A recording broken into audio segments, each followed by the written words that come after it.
Coming up on the channel today, there are a ton of music biopics out there. I'm going to rank my top 5 music biopics coming right up.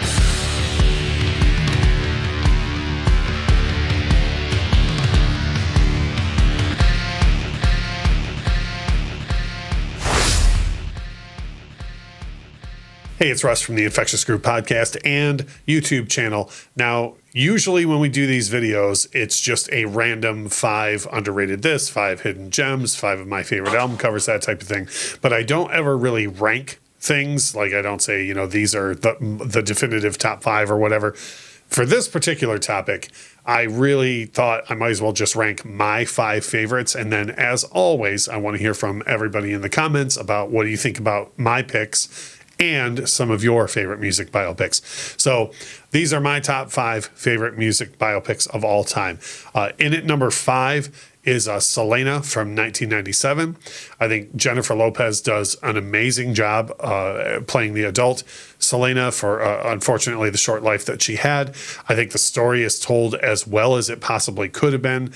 Great acting all around, feeling, you really feel like you're watching the family go through their ups and downs until Selena's really tragic and untimely ending. And as a bonus fact, if you'd like to see me cry like a small kid, all you have to do is put on the last 10 minutes of the Selena movie and I will instantly weep. In at number 4 for me is, I think, one that's kind of unorthodox and a lot of people haven't heard of. So if you come out of this video and more people know about this and watch this, I think it would be great, is the made-for-TV movie from 2014, Never Tear Us Apart, The Story of In Excess. Now, this is a long one. This is two-hour parts that were made for Australian TV, again, in 2014. So it's a large investment. It's 4 hours total. But if you are interested at all in the complete story of In Excess, it's absolutely fantastic. The casting is dead on. There's not too many liberties taken like a lot of times happens with biopics. The again, unfortunate end of Michael Hutchence is handled with such care. They show him as a lot more than just that guy that was with In Excess and passed away. So Never Tear Us Apart, the 4 hour total TV miniseries from 2014. The next one probably tops a lot of people's lists for one reason or another, and that is Walk the Line from 2005. Now, this gets into the territory of, well, that didn't happen exactly the way they show it in the movie, or this happened in a different year. I'm okay with that happening in biopics, just because if you were going to tell the complete story of Johnny Cash, you're going to need like a 6 or 8 hour film. And I feel like they did the best they could to reduce everything to the 2 hour time span. And again, great casting. Reese Witherspoon does a fantastic job as June. John, I didn't think Joaquin Phoenix would be able to do a great job, and then as soon as the movie starts, he just blew me away. Within 15 minutes of the movie, it's like you're looking at a young Johnny Cash. So for me, in at number 3, Walk the Line from 2005. Now, the 2 films that top my list could not be any more different as far as tone of films and even casting, the way they're directed. Everything about them is completely different. But in at number 2 for me is the most recent release on my list. That's 2022's Elvis by Baz Luhrmann.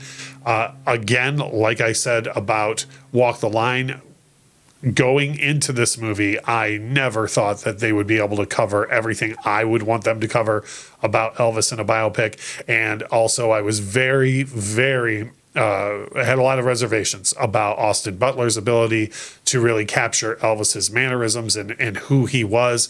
And I've never been happier to be more wrong about a film. If I would have made a wish list of things I wanted covered about Elvis's life, they would have left very little off with the motion picture. And Austin Butler is absolutely fantastic. In all 3 real phases of Elvis's life, he managed to capture Elvis's mannerisms and who I perceive him to have been in that picture. It's absolutely fantastic. So Elvis is in at number 2. And the number 1 spot is one that I think is, I've heard a little bit of controversy about, but I absolutely love the movie.